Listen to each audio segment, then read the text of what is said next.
Mesdames, Mesdemoiselles, Messieurs, bonjour. Si les étudiants et les lycéens ne reprendront leurs cours que jeudi prochain, ce long week-end pascal est bien terminé pour une grande majorité de Français, pour qui la rentrée, c'était ce matin. Un week-end de Pâques, je vous le rappelle, qui a été marqué par une augmentation très importante du nombre des accidents de la route, près du double par rapport à l'an dernier. Nous y reviendrons d'ailleurs plus en détail dans un instant. Une semaine qui ne sera d'ailleurs pas une semaine au sens strict du terme, puisqu'elle ne durera que 4 jours d'ici au prochain week-end, celui du 1er mai. Et pourtant une semaine importante sur le plan social et sur le plan politique. 2 titres à cet égard. D'abord, le conflit chez Renault, qui est toujours dans l'impasse, et demain, la rentrée du Parlement, qui va se pencher sur la question très actuelle du sursis militaire. Une semaine en quelque sorte placée sous le signe de l'incertitude, Joseph Poli. Oui, et l'incertitude, c'est bien le mot, Claude Brovelli. Chez Renault, d'abord, l'impasse continue, comme vous l'avez dit, et le conflit continue également à s'enliser. Au cours d'une réunion du comité d'entreprise qui s'est tenue ce matin, de nouvelles réductions d'horaires ont été annoncées. Elles toucheront l'usine de Boulogne-Billancourt. Celle du Mans subira les effets de ces réductions dès cet après-midi. À Sandouville, poursuite de la grève des ouvriers professionnels, mais les OS ont repris le travail normalement ce matin. Qu'en sera-t-il demain? En face de cette situation bloquée, les syndicats sont vigilants et prudents. Vigilants dans la mesure où ils cherchent à garder le contact avec la direction pour reprendre les négociations à tout moment. Et d'ailleurs, la CGT et la CFDT de chez Renault vont se rendre cet après-midi à l'hôtel Matignon pour demander une nouvelle fois au gouvernement d'intervenir auprès de la régie. Prudents dans la mesure où ils ne veulent pas se couper de la base, comme l'on dit, une base dont les réactions sont imprévisibles dans les jours qui viennent. C'est dans ce climat que va se dérouler jeudi prochain la rencontre au sommet CGT-CFDT. L'on saura si M. Georges Ségui et M. Edmond Maire vont, dès cette semaine, durcir leur position et lancer dès cette semaine également des actions revendicatives dans d'autres secteurs. De son côté, M. Bergeron, dans une interview que publie aujourd'hui notre confrère François, annonce que pour les bas salaires en particulier, FO est prêt à s'engager dans l'action, mais, ajoute-t-il, avec discernement. Au cours de cet entretien CGT-CFDT de jeudi, l'on parlera évidemment du défilé du 1er mai, un défilé que la CGT voudrait unitaire avec les étudiants et les lycéens. Et là encore, c'est l'incertitude. L'extrême gauche s'intégrera-t-elle au défilé? Pour l'instant, les organisations gauchistes ont donné leur accord de principe, à condition, ont-ils dit, qu'il n'y ait pas d'exclusif. Et puis jeudi, vous l'avez dit, c'est la rentrée scolaire et universitaire avec comme avant-première le débat sur les sursis demain au Palais Bourbon. L'on entendra demain M. Gallet, le nouveau ministre des Armées, définir la politique du gouvernement en matière de sursis. Un certain libéralisme dans cette affaire, un libéralisme qui n'est pas exclu, est-il susceptible de calmer les esprits qui risquent d'être échauffés par la circulaire très ferme de M. Fontanet sur l'ordre dans les lycées? Les réactions ont été très vives, vous le savez, après la publication de sa circulaire. Alors il faut attendre la fin de la semaine pour savoir si cette rentrée sera chaude ou tiède. La Fédération des parents d'élèves Cornec a lancé l'idée d'une trêve et M. Fontanet reçoit cet après-midi la Fédération des parents Armands. Un dernier point, c'est cette semaine que le gouvernement fixera sa nouvelle politique des prix. On connaîtra cette politique sans doute après le Conseil des ministres qui, exceptionnellement, se tiendra jeudi et non demain. Si les prévisions très pessimistes se confirment, et il y a tout lieu de le croire que cela va être le cas, ce week-end pascal aura fait pas moins de 200 morts sur les routes. C'est un chiffre extrêmement élevé. En 1972, pour les 3 jours du congé de Pâques, on avait compté 91 tués et près de 2800 blessés. Le mauvais temps y a sans doute été pour quelque chose cette année, mais le manque de prudence, c'est le moins qu'on puisse dire, de certains conducteurs est pour beaucoup dans cette tragique augmentation du nombre des victimes des accidents de la route. D'ailleurs, les retours ne sont pas terminés puisque ce matin, quelques 100 000 voitures n'avaient pas rejoint leur point de départ. C'est dire que certains profitent des vacances scolaires de leurs enfants qui se terminent mercredi pour rentrer au tout dernier moment.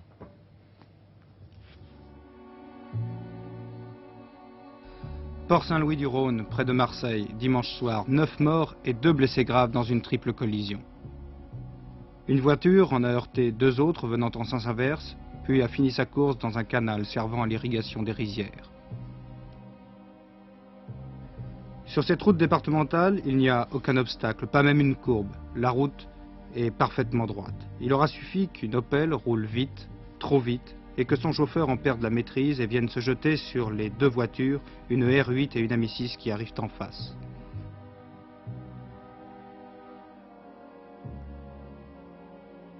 Cinq morts dans l'Opel, 4 dans la R8 et 2 blessés graves dans la Ami6, du moins ce qu'il en reste. Hier soir, sur la Nationale 20, 3 morts et 7 blessés graves près de la Ferté-Saint-Aubin dans le Loiret. Il y a un bouchon routier, comme tant d'autres à cette heure-là.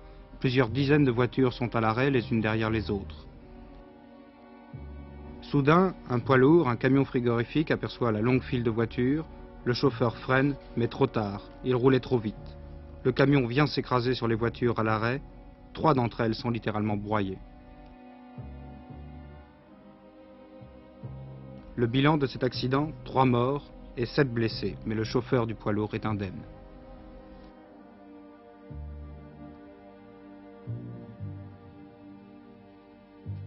Des images de 2 accidents, je vous l'ai dit, parmi beaucoup d'autres. Il y a du nouveau dans l'affaire de Bruyant-en-Artois. Après l'inculpation du jeune Jean-Pierre qui s'est accusé du meurtre de Brigitte Devèvre, d'une part, la mère adoptive de ce jeune homme a demandé à maître Pollack, avocat du barreau de Marseille, d'en être le défenseur. Et puis, il semble que la reconstitution du drame n'interviendra pas avant le 5 ou le 6 mai prochain. Cette reconstitution est capitale puisqu'elle devrait, cette fois-ci, déboucher sur une conclusion indiscutable. Le juge Sablérol, qui est chargé de l'affaire, poursuit l'étude du dossier et il entendra le jeune Jean-Pierre sans doute avant la fin de la semaine, jeudi ou vendredi, dit-on. Le président Nixon prépare activement le voyage qu'il effectuera cette année en Europe. Débarrassés du souci de la guerre du Vietnam, les Américains portent maintenant leur attention vers le continent européen. C'est ainsi que M. Kissinger, le conseiller spécial du président Nixon, a prononcé hier soir un discours dont on dit déjà qu'il est aussi important que le célèbre discours prononcé après la guerre par George Marshall et qui devait d'ailleurs donner son nom au fameux plan Marshall. Ce plan prévoyait à l'époque l'aide américaine à la reconstruction de l'Europe. C'est une véritable charte atlantique nouveau style que M. Kissinger a proposée, une façon comme une autre pour les Américains de créer un nouveau système de défense atlantique compte tenu des nouvelles conditions d'équilibre entre les 2 superpuissances, les États-Unis et l'Union soviétique. Tout cela a évidemment des implications économiques importantes et les Américains, on le sait, sont très attentifs aux efforts en vue de parvenir à une union des pays d'Europe. Un élément également nouveau et qui a lui aussi son importance, c'est la place du Japon qui fait partie de l'orbite américaine. Le traité de l'Atlantique Nord instituant l'OTAN fut signé en 1949 par 12 pays, la Grèce et la Turquie s'y joignant en 1952 et l'Allemagne fédérale 2 ans plus tard. Ce traité, valable jusqu'en 1998, avait pour but de garantir chacun des signataires contre une agression en Europe. Au sein de cette alliance, dont la France a quitté l'organisation militaire en 1966, chaque pays a un statut particulier, résultant soit d'affinités politiques, soit des conséquences de la guerre, soit de considérations stratégiques. 3 quartiers généraux couvrent l'Europe, chacun ayant autorité sur un secteur, nord, centre ou sud, et les troupes intégrées ou non qui s'y trouvent. Depuis la guerre, des troupes américaines stationnent en Europe. Mais à l'ère des missiles, les bases n'ont plus tellement d'importance. C'est la raison pour laquelle près de 400 bases US ont été fermées de 1965 à 1969. À la riposte massive instituée au lendemain de la guerre, les états-majors ont mis sur pied la riposte graduée ou flexible. Personne ne croit plus aujourd'hui à une attaque nucléaire qui ne serait précédée d'une guerre conventionnelle. La 6e flotte américaine, entièrement autonome, croise en Méditerranée. Elle comprend plus de 40 bâtiments, 180 appareils, 21 000 officiers et marins. Des porte-avions, des croiseurs lance-missiles, des chalands de débarquement, des ravitailleurs, des navires ateliers. 75 ports amis l'accueillent et tout récemment la Grèce a ouvert ses ports aux navires américains. Pendant quelques années, on essaya de créer une flotte intégrée sur laquelle des équipages composés de membres de l'OTAN serviraient. Cette expérience échoua, même si quelques bâtiments poursuivent encore l'expérience. Cette flotte, bien qu'autonome, reçoit ses ordres à la fois des États-Unis et du quartier général de l'OTAN, ce qui sous-entend bien entendu que la politique étrangère américaine doit être la même que celle de l'organisation atlantique. Cette double autorité illustre les difficultés qui surgissent parfois au sein de l'OTAN. La comparaison des forces entre les pactes de Varsovie et de l'OTAN sont souvent au détriment de l'Europe. Ainsi, l'OTAN peut-il aligner 2850 avions, tandis que le pacte de Varsovie en compte 5400. Mais derrière ces chiffres est la possibilité pour les États-Unis d'acheminer rapidement hommes et matériel en Europe. Des exercices récents ont fait apparaître qu'une grande partie du matériel mis à la disposition de l'OTAN était hors d'usage ou périmé. Une refonte de l'organisation sur le plan stratégique et tactique est nécessaire. Ce qui complique la tâche des responsables, c'est la diversité du matériel, car chaque pays de l'Alliance a ses propres usines d'armement et la normalisation qui est la force du pacte de Varsovie fait cruellement défaut à l'Europe. Sur le plan humain, la comparaison n'est guère plus favorable à l'Europe. 46 divisions d'infanterie et 15 divisions mécanisées pour l'OTAN, 58 divisions d'infanterie et 37 divisions mécanisées pour le pacte de Varsovie. Il faut préciser cependant qu'à l'ouest, les divisions sont de 15 000 hommes, tandis qu'à l'est, elles sont de 10 000 hommes. Depuis longtemps, les États-Unis ont demandé à l'Europe de prendre en charge leur défense et de participer à l'entretien des troupes américaines, ce qui explique le déficit de la balance des paiements américaine. Aujourd'hui, c'est une nouvelle conception de l'Alliance que proposent les États-Unis, avec, cette fois, la participation du Japon. Autant de moyens militaires dont il faut espérer qu'ils ne seront pas utilisés. L'un des pays principalement concernés par cette nouvelle stratégie politico-militaire américaine, c'est évidemment l'Allemagne fédérale. L'Allemagne où plus de 200 000 soldats américains sont stationnés depuis la fin de la guerre. Et depuis hier, les déclarations de M. Kissinger sont étudiées avec une très grande attention à Bonn. L'OTAN, en un organisme plus politique que militaire, ne surprendra pas forcément les Allemands. Cette orientation sera comprise ici comme la volonté des Américains de limiter leurs dépenses militaires en demandant un plus grand effort de la part de leurs partenaires européens. À cet égard, l'on peut être à peu près sûr que les Allemands accepteront de prendre financièrement une certaine relève. Il ne faut pas oublier que la République fédérale paie déjà actuellement un loyer pour la présence des troupes américaines en Allemagne. Entre 71 et 73, par exemple, l'Allemagne déboursera quelques 10 milliards de francs à cette fin. Et l'échéance de cet accord sur la participation allemande à l'entretien des troupes américaines en Allemagne se situe précisément à la fin du mois de juin prochain.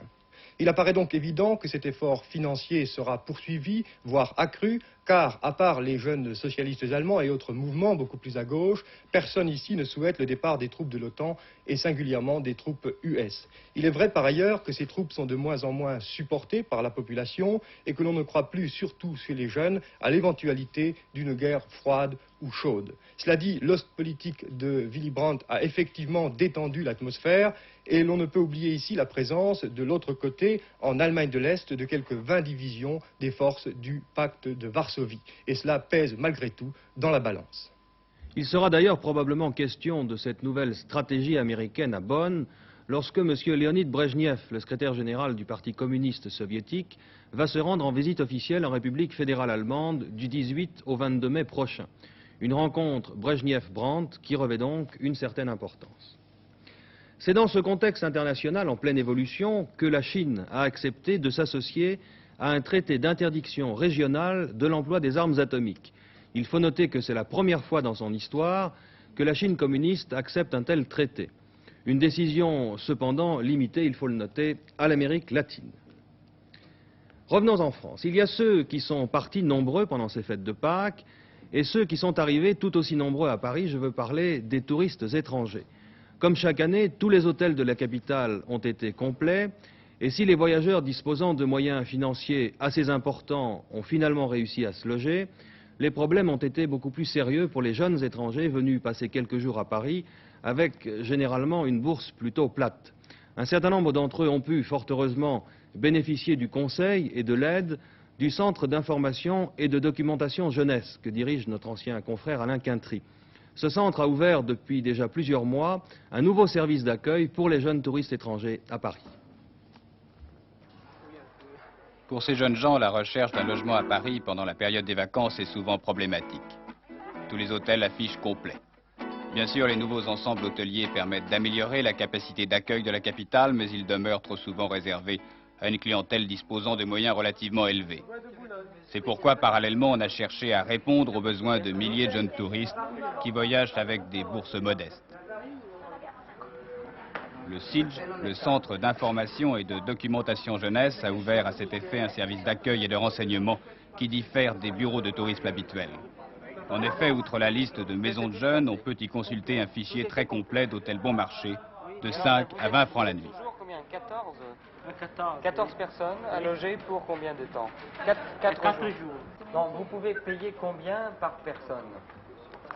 Parce que non mais le problème est là. Il faut savoir combien vous pouvez payer par personne. Mais 15. Généralement situés en banlieue, ces hôtels logeaient le plus souvent des locataires au mois. Et ils retrouvent une nouvelle jeunesse avec les groupes de toute nationalité qui les envahissent en période de vacances. Le confort est dans l'ensemble rudimentaire, mais les chambres sont toujours propres. Et bien que rien ne soit prévu à cet effet, on y voit naître une sorte d'animation spontanée entre les différents groupes. Je pense que ça serait très bien s'il y avait un centre de relations, qu'on puisse communiquer quand il y a quelque chose de libre. Hein? Vous avez combien de chambres actuellement? Actuellement, il y a une soixantaine de chambres, enfin, elles ne sont pas remplies, elles sont occupées. Et pour un jeune homme, par exemple, combien coûte la nuit? Une nuit sans petit déjeuner? 10 francs. 10 francs. Et c'est une chambre avec eau chaude? Il y en a qui ont l'eau chaude, mais il n'y a pas par mal. Encore, nous n'avons pas eu le temps de mettre les lavabos même partout. Mais à l'avenir, ça va être fait. Actuellement, en période de vacances scolaires, il n'y a plus un lit de libre. Ainsi, après seulement quelques mois d'existence, le centre d'information manque déjà d'adresse, même en grande banlieue. Nous nous sommes entendus avec le commissariat général au tourisme, nous avons fait un recensement de tous les lits disponibles pendant les vacances et le commissariat général au tourisme a montré à l'étranger des affiches que nous avons fait publier en plusieurs langues indiquant aux jeunes étrangers qu'ils pouvaient s'adresser au centre au téléphone 566 40 20 ou bien venir directement ici quai Branly, et nous avons mis au point un système d'hébergement. À telle enseigne que depuis 4 mois que cette expérience a démarré, nous avons déjà logé 8420 étrangers. Et probablement à la fin du mois d'avril, nous en serons à 10 000. Jouer Shakespeare en français devant un public londonien, c'est la gageure qu'a réussi la Comédie Française hier soir à Londres. La troupe de la Comédie Française a joué Richard III, clôturant ainsi le Festival international du théâtre qui vient de se tenir pendant 2 mois dans la capitale britannique. Richard III avait obtenu à Paris un grand succès, très mérité d'ailleurs. L'accueil du public londonien a été tout aussi chaleureux. Notre partie magazine aujourd'hui est tout à fait dans l'actualité puisqu'il va être question d'autoroute et de permis de conduire. 2 sujets qui depuis 4 jours sont dans tous les esprits après la malheureuse hécatombe du week-end pascal. Je vous propose de regarder notre partie magazine.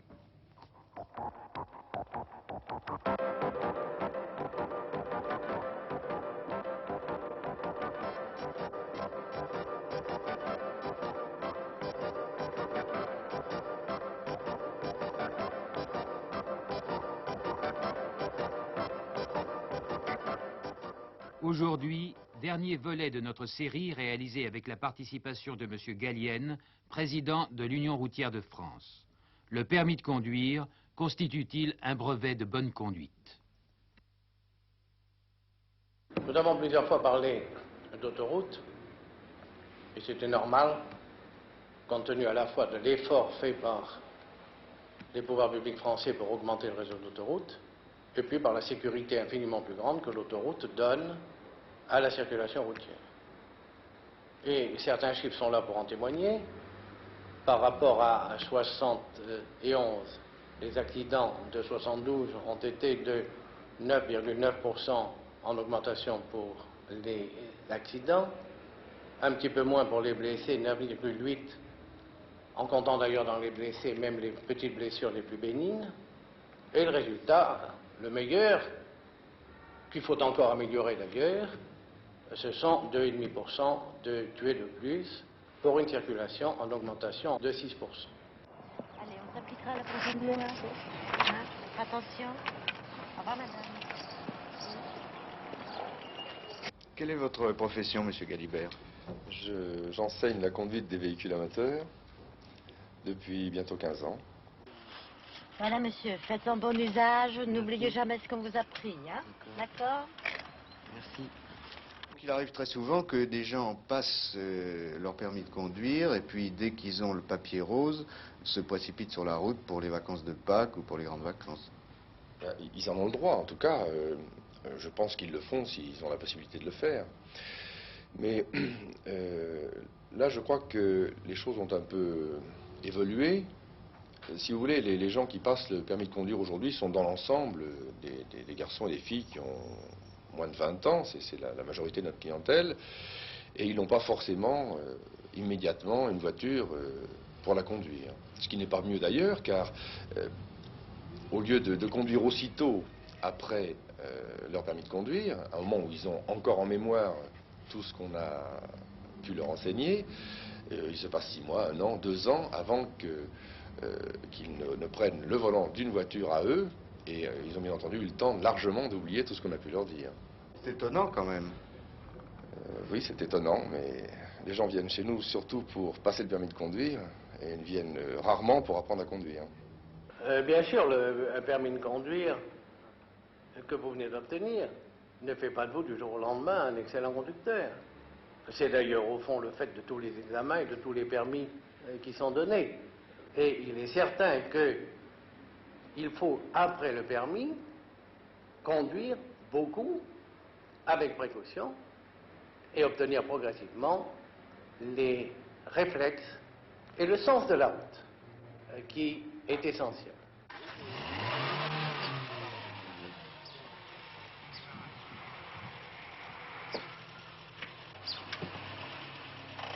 Il y a une espèce de fierté à prendre le moins de leçons possible. Oui, ça sans aucun doute. Alors d'abord, les gens n'avouent jamais le nombre réel de leçons qu'ils ont prises. Et parfois même, même lorsqu'ils ne payent pas eux-mêmes leurs leçons, je veux parler de garçons ou de filles dont les parents payent le permis de conduire, eh bien, ils disent, oh ben non, avec 3 à 4 heures de plus, ça suffira, enfin, alors que les parents sont prêts à en payer le double. Ils ont une espèce de fierté de dire, moi je ne veux pas prendre autant d'heures, sinon de quoi aurais-je l'air? Mais pourquoi ça? Eh bien, justement parce que sans doute pense-t-il que ce serait déshonorant d'avoir besoin de beaucoup d'heures de conduite pour apprendre. C'est tellement évident de savoir conduire une voiture, c'est tellement naturel de conduire une voiture que on doit naître avec en sachant conduire. D'une façon générale, les jeunes qui se présentent pour passer ce permis rose qui leur tient très à cœur ont, peut-être inconsciemment, peut-être parce que nous avons fait d'énormes efforts pour les former, une connaissance de l'usage de l'automobile et de la route nettement supérieure à celle de ceux qui, il y a une vingtaine d'années encore, les ont présentés.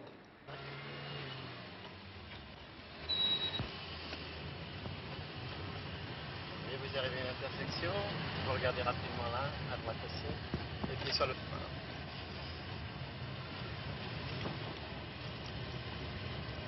Et au prochain carrefour, vous tournez à droite. Les gens qui ont cette carte rose sont à peu près aptes à circuler en ville. Parce que à partir du moment où le permis n'impose pas la conduite sur route, nos élèves n'éprouvent pas le besoin de conduire sur la route. Qu'est-ce qu'il faudrait pour pouvoir faire bien votre métier? Eh bien, je crois qu'il faudrait pouvoir emmener effectivement les gens sur la route pour les habituer aux problèmes que pose la conduite routière, qui ne sont pas les mêmes forcément que ceux de la conduite urbaine. Quel est le pourcentage des élèves que vous recevez qui vous demandent à aller sur la route? Qui nous demandent, alors là, il n'y a pas de pourcentage, le pourcentage est 0, nul. Le problème de l'apprentissage de la conduite de l'automobile sur route se pose, c'est vrai. Il est relativement facile à résoudre dans les villes moyennes ou petites, très difficile dans les grandes agglomérations. Paris en est un exemple. Maintenant, dire que les enfants ou les jeunes conducteurs ne veulent pas conduire sur route, non. Je suis persuadé par expérience qu'ils disent « je vais avoir mon permis » et dès que j'aurai mon permis, j'aurai moi-même à me perfectionner sur route, soit dans ma voiture, soit dans la voiture de papa ou d'un ami quelconque. Vous avez l'impression que vous savez conduire? Pas réellement, parce que en fait, savoir conduire, c'est savoir se servir d'une voiture dans des circonstances parfois dangereuses. Quand vous êtes dans un virage que vous n'avez pas prévu, qui n'était plus serré que prévu, vous devez être à même de redresser votre voiture. Or, ce qu'on nous apprend, bon, c'est peut-être pas mal au point de vue de circulation, parce qu'en Paris, il faut avoir des réflexes, tout ça, donc c'est quand même assez probant. Mais on ne nous apprend pas véritablement à contrôler la voiture si jamais elle s'en va en dérapage dans un virage. Moi, j'espère, je vais essayer de prendre des cours de perfectionnement à Montlhéry, sur un circuit quelconque, pour ma propre sécurité, parce que je pense que c'est nécessaire de savoir toujours se tirer d'affaire dans toutes les circonstances. Et avez-vous beaucoup d'élèves qui sont déjà titulaires du permis de conduire et qui viennent prendre des cours de perfectionnement? Non, c'est très rare. C'est très rare, ça représente un pourcentage tout à fait infinitésimal par rapport à nos élèves habituels. Un peu au beau jour, avant les grandes vacances, quelques personnes viennent prendre des cours de perfectionnement, mais ils nous quittent toujours alors qu'ils sont encore très en dessous du niveau du permis de conduire. Et puis il y a tous ceux qui ne viennent pas, bien entendu. C'est-à-dire que ces gens qui viennent prendre des cours de perfectionnement ne seraient pas capables de passer de nouveau l'examen du permis de conduire? Ça, sans aucun doute. Sans aucun doute, ils nous quittent avant. J'ai eu le permis de conduire en 48, mais depuis, je n'ai jamais eu un volant en main. Et donc vous estimez que vous devez vous perfectionner n'ayant jamais conduit? Absolument, monsieur. N'ayant pas conduit depuis 24 ans, j'estime que si je ne prenais pas des leçons, je serais un danger public. Et ça marche bien? Il y a l'âge aussi, hein. Il faut tenir compte de ça. Vous croyez que ça y fait? Ça y fait, oui. Mon permis, je l'ai passé après 12 leçons, je l'ai obtenu après 12 leçons, mais là, il m'en faudra bien davantage. On peut avoir le recyclage, par exemple, se remettre en mémoire tous les panneaux de signalisation ou apprendre les nouveaux. Les Parisiens vont voir très prochainement les nouveaux panneaux qui existent déjà dans l'Est de la France, en fonction de la Convention internationale. Il faudra qu'ils en apprennent la signification. Et puis on peut parler aussi de recyclage sur le terrain, c'est-à-dire sur piste ou sur route. Je dois dire que dans un grand centre qu'on connaît bien, celui de la prévention routière Montlhéry, le nombre de stages de recyclage augmente dans des proportions extrêmement importantes, 150 à 200 il y a 10 ans, et 1500 pour l'année 1973, ce qui fait d'ailleurs que Montlhéry affiche complet dès le début de l'année.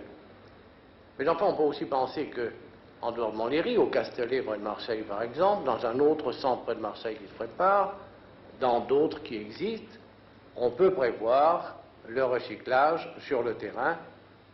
Et je crois qu'au fur et à mesure que ces possibilités seront offertes aux conducteurs, beaucoup plus iront se recycler. Est-ce que vous avez le droit de donner des leçons sur les autoroutes? Non, pas dans l'état actuel de la législation. Nous ne pouvons emmener sur l'autoroute que des gens qui sont titulaires du permis de conduire. Et à partir du moment où ils ont le permis de conduire, ils n'ont plus besoin de venir chez nous, donc cette permission qui nous est donnée ne sert pas à grand-chose.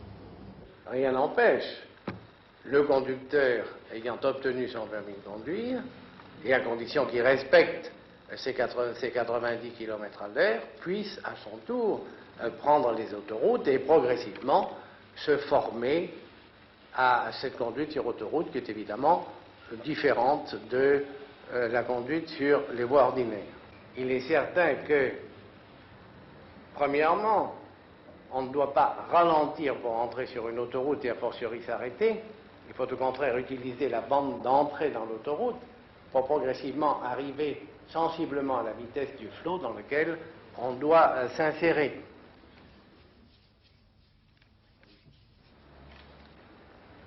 Nous avons vu quelquefois des conducteurs faire demi-tour sur le terre-plein central. Pas besoin de dire que c'est une manœuvre effroyablement dangereuse et qui doit être absolument interdite. Comme aussi, nous avons vu certains conducteurs dépasser la bretelle de sortie ou dépasser la bretelle d'entrée dans une aire de repos et la regagnant avec la marche arrière, c'est la certitude d'un accident qui peut arriver. Et puis aussi, éviter naturellement de ne pas tenir sa droite sur l'autoroute à vitesse moyenne, car si on conduit trop à gauche, eh bien ça oblige celui qui vous dépasse et qui a le droit d'aller plus vite à vous doubler à droite, ce qui est toujours interdit sur les autoroutes et qui est en plus dangereux. Et puis alors, bien sûr, éviter toutes les manœuvres brutales sur l'autoroute. L'autoroute exige une conduite extrêmement fine, extrêmement nuancée, et les manœuvres brutales sont génératrices systématiques d'accidents. Il faut que le nouveau conducteur le sache et s'imprègne de ces grandes règles. Nous vivons dans une civilisation dominée par la route. L'automobile nous est devenue tellement familière que nous avons tendance à ne plus voir les pièges qu'elle nous tend. Et pourtant, le permis de conduire ne constitue pas un brevet de bonne conduite. C'était la réouverture ce matin de la Bourse de Paris après le long week-end pascal. La Bourse de Paris où nous allons retrouver tout de suite Gérard Vidalange. Oui, eh bien Claude, ça continue à la Bourse de Paris, la hausse des valeurs françaises se poursuit et le vent est à l'optimisme. Je crois qu'il y a trois grandes raisons. Il y a d'abord cette conjoncture économique française qui reste bonne et surtout par rapport aux perspectives des autres économies européennes et même américaines et japonaises. D'ailleurs, il faut constater que la Bourse de Paris est le seul marché qui soit en hausse partout dans le monde. Deuxièmement, il y a tout de même cette dimension internationale qui a acquise maintenant le marché. Il y a toujours beaucoup d'acheteurs étrangers, britanniques, allemands, suisses et même japonais. Et enfin, le fait qu'il y ait, et ceci a été souligné récemment par une lettre d'information de la Banque de Paris, qu'il y ait sur notre place financière des affaires de croissance extrêmement nombreuses et qui ont donc un taux d'expansion assez rapide et c'est ce qui explique les achats peut-être un peu précipités des opérateurs. Vous voyez que les hausses sont tout de même très nombreuses. Poquelin a été réservé à la hausse. On n'a pas pu coter justement en raison de l'afflux des demandes. Ça sera coté un peu plus tard. Carrefour, 290 francs de mieux à 5800, se rapproche de son cours record de 5960. Donc on n'est pas très loin de la cote 6000. Doc Rémois et également LMT, 75 francs de mieux aujourd'hui. La radiotechnique a bonne couleur ce matin. C'est bien entendu la télévision. La télévision en couleur qui se vend très très bien, eh bien le titre est encore recherché ce matin. Du côté des magasins, Paris-France progresse, mais une affaire se distingue particulièrement, les nouvelles galeries qui avaient connu certaines difficultés. Eh bien là, le redressement est tout à fait spectaculaire. La société a retrouvé une rentabilité très bonne puisque son bénéfice net dépasse 16 millions contre près de 6 millions l'année dernière, enfin en 71, puisqu'il s'agit de l'exercice 72, et la société pourra reprendre ses dividendes. Bull est également en léger progrès. La société a apuré pratiquement la totalité de ses pertes, donc on peut estimer que l'année prochaine, il y aura là aussi une reprise du dividende. Vous voyez que la Thomson fait partie des sociétés recherchées par les investisseurs étrangers, ainsi que BSN, 1420, qui va bientôt absorber Gervais Danone. Pour le premier trimestre 73, Peugeot annonce une augmentation de sa production de 21%, donc là il y a une avance assez considérable de la production. Le chiffre d'affaires est en augmentation de 23% et la société signale que la montée en cadence de la 104 est tout à fait remarquable, beaucoup plus rapide que lors des précédents lancements. C'est une voiture qui est très appréciée. Aux travaux publics, c'est Bouygues qui est encore en vedette, 1300 francs. Vous voyez que ce titre a monté de plus de 60% depuis maintenant 6 semaines. Poliette également. Et du côté des affaires de travaux publics, la Générale d'entreprise gagne 9 francs. Toujours du côté des résultats ou des perspectives pour le premier trimestre, eh bien Usinor annonce une augmentation de 25% de son chiffre d'affaires. Là, c'est la hausse du prix de l'acier qui explique en partie ce redressement du chiffre d'affaires, mais également la production. Galeries Lafayette, légèrement en baisse, alors que Moulinex, vous voyez, est en vif progrès à 6570. Aux valeurs étrangères, la bourse de New York est toujours très incertaine. Le marché, on ne sait pas si ce marché sur lequel on avait fondé beaucoup d'espoir va continuer à progresser, alors que les valeurs allemandes sont dans l'attentisme. Mine d'or en léger progrès, alors que le lingot a gagné fortement aujourd'hui, 13 785 contre un cours de 13 515 jeudi dernier, et le Napoléon est à son cours record, 98 francs. Le Napoléon est en quelque sorte 25% plus cher que le lingot si l'on prend le poids d'or fin du lingot. Donc une rentrée tout à fait printanière à la Bourse de Paris. À vous, Claude Brovelli. Merci, cette édition de 13h est terminée. Merci de votre attention et bon après-midi.